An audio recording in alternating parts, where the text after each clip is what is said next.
అధికారంలోకి రావాలంటే 6 గ్యారంటీ పథకాలు ఉండాల్సిందేనా అంటే అవుననే సమాధానమే వస్తుంది. కాంగ్రెస్ పార్టీ దేశంలో గడ్డు పరిస్థితిని ఎదుర్కొంటుంది. ఇలాంటి నేపథ్యంలో కర్ణాటకలో 6 గ్యారంటీ పథకాలను ప్రకటించి అధికారంలోకి రావడం, అదే దారిని ఎంచుకుంటూ తెలంగాణలో కాంగ్రెస్ పార్టీ కూడా 6 గ్యారంటీ పథకాలను అయితే ప్రకటించి అధికారంలోకి రావడం జరిగింది. ఈ మేరకు ఆంధ్రప్రదేశ్ లో ఇప్పటికే సీఎం వైఎస్ జగన్మోహన్ రెడ్డి గారు అయితే నవరత్నాల పథకాలను అమలు చేస్తూ ఉన్నారు. మరి ఇన్ని ఉచిత పథకాలు ఆంధ్రప్రదేశ్ లో అమలవుతూ ఉంటే తెలుగుదేశం పార్టీ రాబోయే ఎన్నికల్లో ఏ విధంగా ప్రభుత్వాన్ని ఎదుర్కోవాలి, ఈ పథకాలకు ధీటైన పథకాలను ప్రతిపక్షం ఇస్తేనే ప్రజలు ప్రతిపక్షం వైపు మొగ్గు చూపే అవకాశం ఉంటుంది. ఈ నేపథ్యంలో ఈ 6 గ్యారంటీ పథకాలకు సంబంధించి విజయాలను అందిపుచ్చుకున్న తెలుగుదేశం అధినేత చంద్రబాబు నాయుడు గారు ఆంధ్రప్రదేశ్ లో త్వరలో జరగనున్న ఎన్నికల్లో 6 గ్యారంటీ పథకాలను ప్రవేశపెట్టడం జరిగింది. ఈ మేరకు విశాఖపట్నంలో జరిగిన భారీ బహిరంగ సభ ద్వారా ఆయన ఈ 6 గ్యారంటీ పథకాలను అయితే ప్రకటించడం జరిగింది. అదే విధంగా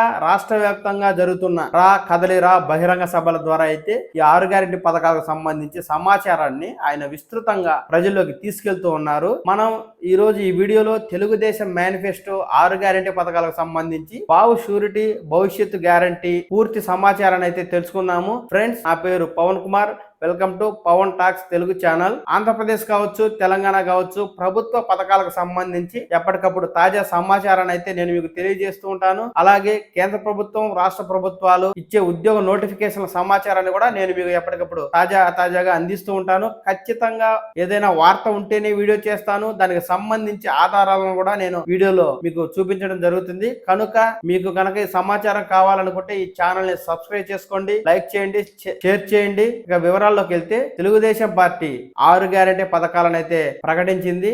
ఈ మేరకు ఈ పథకాల పేర్లు అయితే ఇలా ఉన్నాయి. బాబు షూరిటీ భవిష్యత్తు గ్యారంటీ అంటూ తెలుగుదేశం పార్టీ అయితే ఈ పథకాలకు సంబంధించి హామీ ఇస్తుంది. ఎన్నికల్లో తమను గెలిపిస్తే ఈ పథకాలను అమలు చేస్తామంటుంది. రాష్ట్రంలో మహిళలు తెలుగుదేశం పార్టీకి ఎప్పటి నుంచో అండగా ఉంటున్న విషయం మనకు తెలిసిందే. కాగా మహిళలను లక్ష్యంగా చేసుకుని ఓట్లను ఆకర్షించడం కోసం తెలుగుదేశం అధినేత చంద్రబాబు నాయుడు గారు అయితే తాజాగా మహాశక్తి అనే పథకాన్ని అయితే ఆయన తీసుకురావడం జరిగింది. అలాగే యువకుల ఓట్లను ఆకర్షించడం కోసం యువగలం అనే పథకాన్ని చేర్చడం జరిగింది. రైతులకు సంబంధించి అనేక హామీలను ఆయన కుమ్మరిస్తూ అన్నదాత అనే పథకం అయితే తీసుకురావడం జరిగింది. ఇంటింటికి మంచినీరు పథకం పేరుతో ఇంటింటికి నీరు అనే పథకాన్ని అయితే తీసుకురావడం జరిగింది. ప్రస్తుత ప్రభుత్వ హయాంలో బీసీల పైన దౌర్జన్యాలు పెరిగిపోతున్నాయని, తెలుగుదేశం అధికారంలోకి వస్తే బీసీలకు ప్రత్యేక రక్షణ చట్టం తీసుకొస్తామంటూ బీసీలకు రక్షణ చట్టం అనే పథకాన్ని తీసుకురావడం జరిగింది. పూర్ టు రిచ్, పేదవారిగా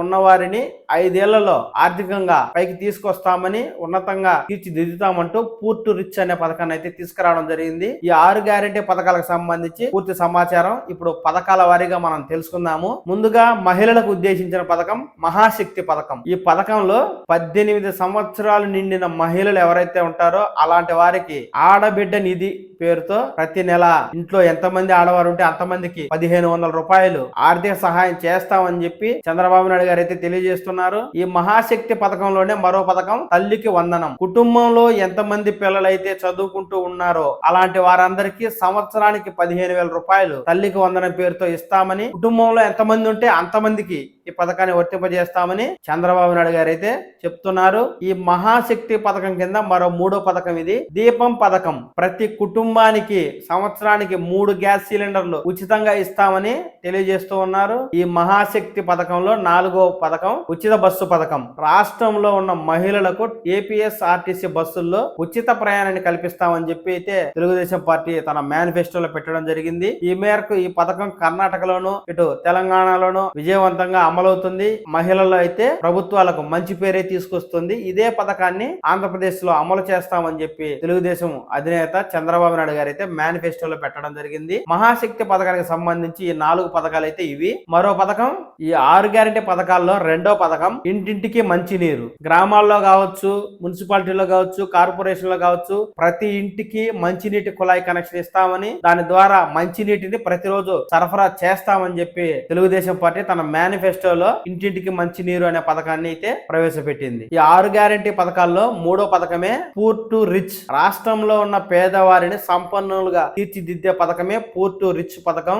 5 ఏళ్లలో పేదవారి ఆదాయాన్ని రెట్టింపు చేసి పేదవారిగా ఉన్న వారిని ధనవంతులుగా తీర్చిదిద్దుతామంటూ తెలుగుదేశం పార్టీ తన 2024 ఎన్నికల మేనిఫెస్టోలో అయితే పూర్ టు రిచ్ అనే పథకాన్ని అయితే చేర్చింది. ఈ 6 గ్యారెంటీ పథకాల్లో 4వ పథకమే బీసీలకు ప్రత్యేక రక్షణ చట్టం పథకం. ప్రస్తుత వైఎస్ఆర్ కాంగ్రెస్ పార్టీ హయాంలో బీసీల పైన దౌర్జన్యాలు పెరుగుతున్నాయని, వారి రక్షణ లేకుండా పోయిందని, వారిని చంపుతున్నారని, కేసులు పెడుతున్నారని చెప్పి తెలుగుదేశం పార్టీ ఆరోపిస్తూ తెలుగుదేశం అధికారంలోకి వచ్చిన వెంటనే బీసీల కోసం ప్రత్యేక రక్షణ చట్టాన్ని తీసుకొస్తామని చెప్పి ఎన్నికల మేనిఫెస్టోలో అయితే ఈ పథకాన్ని అయితే చేర్చడం జరిగింది. 6 గ్యారెంటీ పథకాల్లో ఐదో పథకమే అన్నదాత పథకం. అన్నదాత పథకం కింద ఆంధ్రప్రదేశ్ లోని రైతులకు ఏడాదికి 20,000 రూపాయల పంట పెట్టుబడి సాయం అందిస్తామని చెప్పి తెలియజేస్తోంది. రైతుల బాగు కోసం తెలుగుదేశం పార్టీ ఈ అన్నదాత పథకాన్ని అయితే ఎన్నికల మేనిఫెస్టోలో 5వ పథకంగా చేర్చడం జరిగింది. ఈ 6 గ్యారెంటీ పథకాల్లో 6వ గ్యారెంటీయే యువగలం పథకం. ఆంధ్రప్రదేశ్ లోని నిరుద్యోగులకు 5 సంవత్సరాల్లో 20 లక్షల ఉద్యోగాలను కల్పిస్తామని చెప్పి తెలుగుదేశం పార్టీ హామీ ఇస్తుంది. రాష్ట్రంలో ఉన్న ప్రతి నిరుద్యోగికి యువగలం నిధి కింద నెలకు 3,000 రూపాయల నిరుద్యోగ భృతి అయితే ఇస్తామని చెప్పి తెలుగుదేశం పార్టీ చెప్తూ ఉంది. ఈ విధంగా తెలుగుదేశం పార్టీ 6 గ్యారెంటీ పథకాలతో బాబు షూరిటీ భవిష్యత్తు గ్యారెంటీ అంటూ ఎన్నికల్లో అయితే హామీ ఇస్తోంది. ఈ తెలుగుదేశం పార్టీ ఎన్నికల మేనిఫెస్టో ప్రజలను ఆకర్షించి రాబోయే ఎన్నికల్లో ప్రజలు ఓట్లేసి అధికారంలోకి వస్తే ఈ పథకాలను అయితే అమలు చేస్తామని చెప్పి తెలియజేస్తోంది. చూద్దాం, త్వరలో ఎన్నికలు రాబోతున్నాయి. ఇప్పటికే తెలుగుదేశం పార్టీ జనసేన పార్టీ పొత్తు పెట్టుకుని సీట్లను అయితే ప్రకటించడం కూడా జరిగింది. రాబో రోజుల్లో ఈ 2 పార్టీలు ఈ పథకాలను అయితే జనాల్లోకి విస్తృతంగా తీసుకురాబోతున్నాయి. ప్రజలను ఈ పథకాలు ఏ మేరకు ఆకర్షించి తెలుగుదేశానికి అధికారం కట్టబెడుతుందో మనం వేచి చూద్దాం.